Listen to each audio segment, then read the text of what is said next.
الحمد للہ وکفا وسلام علی عبادہ الذین اصطفیٰ اما بعد اعوذ باللہ من الشیطان الرجیم بسم اللہ الرحمن الرحیم وما ارسلناک الا رحمۃ للعالمین صدق اللہ العظیم۔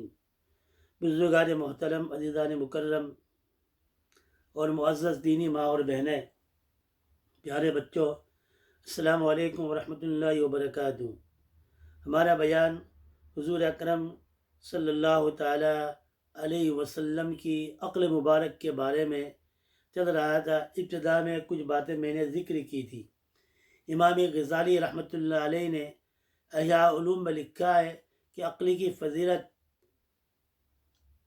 اور برتری تمام کائنات کے اندر مسلم ہے۔ اسی عقل کے بدولت انسان نے تمام چیزوں کو تابع کر کر اپنے تصرفات کے اندر لاتا ہے۔ ایک ذرا سا ڈنڈا سے پورے جانوروں کا، اونٹوں کا گلہ اور بکریوں کا ریوڑ ایک سک ہکالے لے جاتا ہے۔ اسی عقلی وجہ سے انسان گھوڑے سے، اونٹ سے جیسے طاقتور جانور کو نکیل بنا کر اس پر سواری کر لیتا ہے، اور گائے بھینس جیسے جسامت، یہاں تک کہ ہاتھی جیسے ڈیل ڈول والا انسان اس سے بھی کہیں اس کو بھی سدھار کر اس پر سواری بھی کرتا ہے اور اس کو کام میں بھی لاتا ہے۔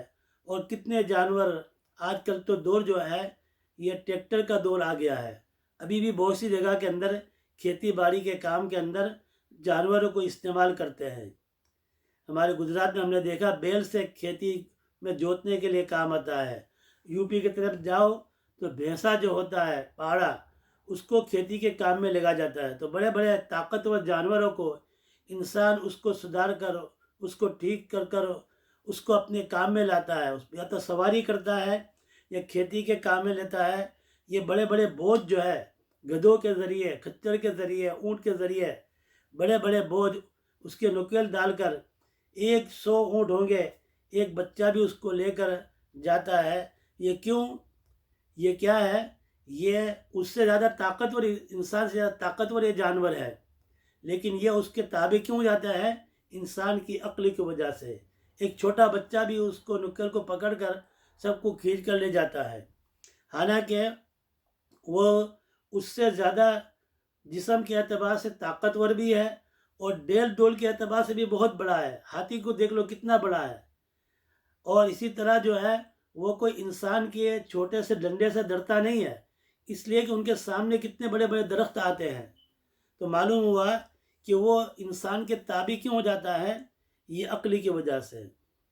عقلی کی وجہ سے امام غزالی رحمۃ اللہ علیہ نے، جن کا نام آپ نے سنا ہے، بہت بڑے فلسفی تھے، انہوں نے اسلام کی بہت سی باتوں کو فلسفانہ انداز کے اندر ان کی کتابوں میں لکھا ہے۔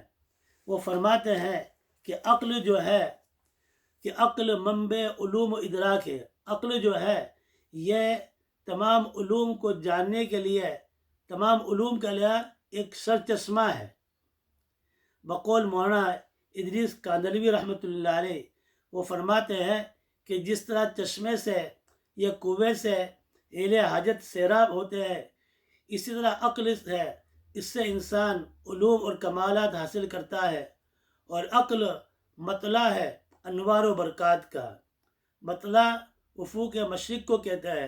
مشرق سے سورج طلوع ہوتا ہے، وہ پوری دنیا کو نورانی بنا دیتا ہے، روشن کر دیتا ہے، پوری دنیا کو منور اور روشن کر دیتا ہے۔ جس طرح آفتاب کی انوارات اور برکات سے پوری دنیا جگمگ ہو جاتی ہے، اس طرح عقل جو ہے یہ اساس علوم ہے، علوم کی بنیاد ہے۔ اگر عقل نہیں تو یہ دنیا کی عمارت بنتی ہے نہ آخرت کی۔ حقیقت یہی ہے۔ اگر کوئی شخص تقریر میں بیٹھا ہے اور عقل مند ہے تو وہ ایک تقریر سن کر اس کی 10 تقریر، اس میں کتنے نکات بیان کر سکتا ہے۔ اور اگر بیوقوف آدمی ہے تو اس کو کچھ پلے نہیں پڑے گا۔ جیسا کہ مثل مشہور ہے کہ ایک مولانا نے بیان کیا، پوری رات یوسف اور زلیخا کا واقعہ بیان کیا۔ ایک صاحب نے اس کو پوچھتے ہیں کہ مولانا آپ کا بیان تو بہت اچھا تھا، لیکن یہ تو بتاؤ کہ یوسف یوسف مرد تھے یا عورت تھی اور زلیخا کون تھی؟ تو بیچارے کے پاس عقل نہیں تھی، تو پورا بیان سننے کے بعد بھی اس کو سمجھ میں نہیں آیا، اور ایک عقل مند سنے گا تو اس میں خود کتنے نکات نکالے گا، اس کے علوم کے اندر اور زیادہ اضافہ ہو جائے گا۔ تو اسی طرح یہ بات بھی عقل کے بارے میں بھی ہے۔ علامہ ماوردی کی کتاب الدنیا والدین، اس میں آپ نے لکھا ہے کہ عقل اتنی بڑی نعمت ہے کہ بعض مرتبہ انسان عقل کے ذریعے بڑے بڑے مسائل کو ایک چٹکی میں حل کر دیتا ہے کہ انسان حیران ہو جاتا ہے۔ اس پر انہوں نے ایک دو واقعات لکھے ہیں۔ ایک واقعہ تو انہوں نے یہ لکھا ہے کہ حضرت علی رضی اللہ تعالیٰ عنہ کے پاس ایک مرتبہ ایک شخص آیا، کیونکہ حضرت علی رضی اللہ تعالیٰ عنہ کو اللہ کے رسول نے فرمایا وَأَقْضَاهُمْ علی، فیصلہ کرنے کے اندر وہ بہت جلدی فیصلہ کر دیتے تھے۔ تو حضرت علی رضی اللہ سے فرمایا کہ اللہ قیامت کے دن تمام انسانوں کا حساب کتاب لیں گے۔ اس وقت کیلکولیٹر نہیں تھے، اس وقت کمپیوٹر بنے ہوئے نہیں تھے۔ اس نے کہا آدم سے لے کر تا قیامت کتنے انسانوں کا حساب لینا تو کتنا کار دارت، کتنا مشکل کام ہے۔ حالانکہ قرآن کریم نے فرمایا ان اللہ سریع الحساب، اللہ چٹکی میں حساب لے لیں گے۔ تو اس آدمی نے یہ کہا کہ اتنے انسانوں کا حساب کتاب لینا کتنا مشکل کام ہے۔ حضرت علی رضی اللہ تعالیٰ عنہ نے اس کو جواب دیا کہ وہ قرآن سے دلیل نہیں دی، عقلی سے دلیل لی۔ حضرت علی رضی اللہ تعالیٰ عنہ نے اس کو فرمایا کہ دیکھو زمین کے اوپر اللہ کی کتنی مخلوق ہے، کتنے انسان ہے، کتنے جانور ہے، کتنے چرندے ہیں، کتنے پرندے ہیں۔ اللہ تعالیٰ ہر ایک کو وقت پر روزی پہنچا دیتا ہے، اس میں کوئی غلطی نہیں ہوتی ہے۔ تو روئے زمین پر بے شمار مخلوق ہے مگر ہر ایک کو روزی پہنچا رہا ہے۔ اس طرح اللہ تعالیٰ تمام مخلوق کا حساب لینے پر قادر ہے، ایک چٹکی کے اندر سب کا حساب لے لے گا۔ اس کے بعد ایک بڑا دلچسپ واقعہ لکھا ہے کہ دو شخص کہیں جا رہے تھے، راستے کے اندر اپنا ٹفن باکس، لنچ باکس لے کر جا رہے تھے۔ ایک جگہ بیٹھے تو انہوں نے کہا چلو یہاں کھانا کھا لیتے ہیں۔ تو کھانا کھانے کے لیے بیٹھے، ہر ایک نے اپنا لنچ باکس کھولا، اپنا ٹفن باکس کھولا۔ ایک کے پاس 5 روٹیاں تھیں اور ایک کے پاس 3 روٹیاں تھیں۔ ابھی کھانا شروع کرنے والے تھے کہ ایک مسافر جا رہا تھا، انہوں نے اس کو بھی دعوت دی کہ آ جاؤ بھائی ہمارے ساتھ کھانے کے اندر شریک ہو جاؤ۔ اب وہ بھی کھانے میں شریک ہو گیا۔ اب 3 آدمی میں نے کھانا کھایا۔ کھانا کھانے کے بعد فارغ ہونے کے بعد وہ مسافر جانے لگا تو اس نے 8 درہم، یوں سمجھا 8 پاؤنڈ ان کو دیے اور کہا تم آپس میں تقسیم کر لینا، اور وہ مسافر چلا گیا۔ اب یہ 8 درہم ہوئے، تو جس کی 5 روٹی تھی اس نے کہا میری 5 روٹی تھی لہذا 5 درہم 5 پاؤنڈ مجھے دے دو، اور تیری 3 روٹی تھی تو 3 لے لو۔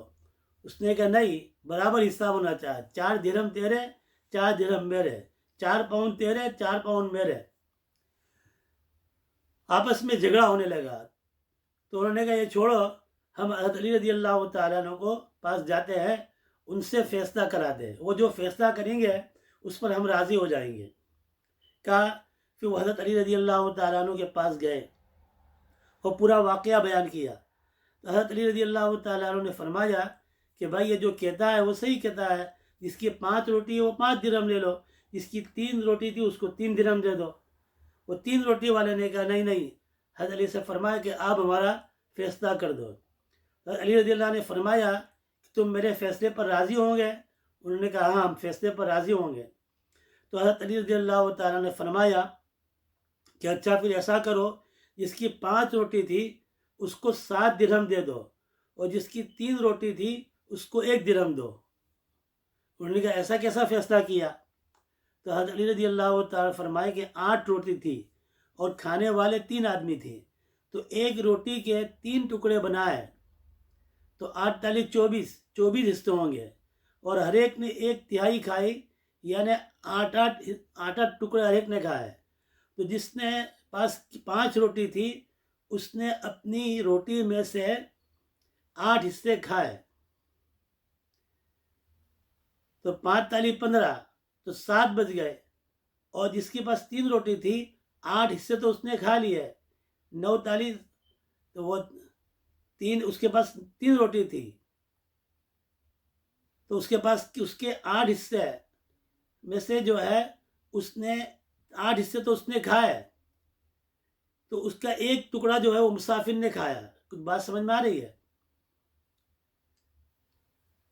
تو اس کے پاس وہ ایک مسافر نے کھایا، تو لہٰذا 8 درہم میں سے 7 درہم 5 روٹی والے کو دو، اور جس کی 3 روٹی تھی اس کو 1 درہم دو. اس طرح ایک چٹکی کے اندر حضرت علی رضی اللہ تعالیٰ عنہ نے ان کو حساب کر دے دیا. یہ عقلی کے ذریعے سے دیا، حضرت علی رضی اللہ تعالیٰ نے عقلی کے ذریعے سے دیا. اللہ تبارک و تعالیٰ یہ بہت بڑی نعمت ہے. اللہ تعالیٰ اس کی قدر کرنے کی ہمیں توفیق نصیب فرمائے. انشاءاللہ یہ مضمون جو ہے چلتا رہے گا، کیونکہ اس کو سمجھنے کے بعد جب آگے میں بیان کروں گا کہ رسول اللہ صلی اللہ علیہ وسلم کی عقل کیسی تھی تو آپ کے سمجھ میں آ جائے گی بات. اللہ تبارک و تعالی ہمیں اپنی یہ نعمت کی قدر کرنے کی توفیق عطا فرمائے. سبحان اللہ و بحمدہ، سبحانک اللہم و بحمدک، نشہد ان لا الہ الا انت نستغفرک و نتوب الیک.